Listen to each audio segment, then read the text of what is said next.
happening early tomorrow morning. I was going to say bright and early, but it will be dark and early tomorrow morning and cold. You can get your hands on the Lansing Spoof Journal, handed out by the Greater Lansing Old Newsboys. Now we have Claire Core, the former president, and Joe Balgowan with the Greater Lansing Old Newsboys joining us today on Mid-Michigan Matters. Tomorrow, you are bracing for the cold elements, and for the past 100 years, the Old Newsboys have been handing out this journal to the Greater Lansing area, helping children get the warm shoes they need on their feet. Why have you been carrying out this mission? Well, actually, the mission started in 1910 when truancy officer George Palmer realized that kids were not attending school because they didn't have the proper footwear. So he started paying for shoes, boots, and socks out of his own pocket.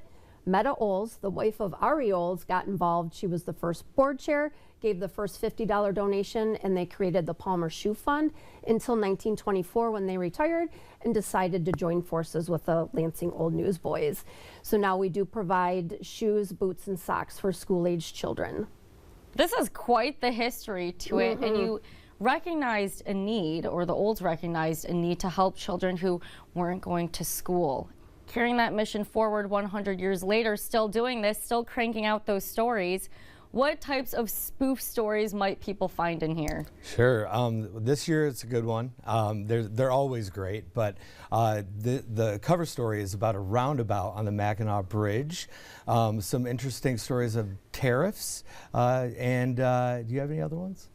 I think the tariff one is probably one of the best, but the other one I really enjoyed was that we need to start charging Canada for all of the smoke that they're sending us. Yes.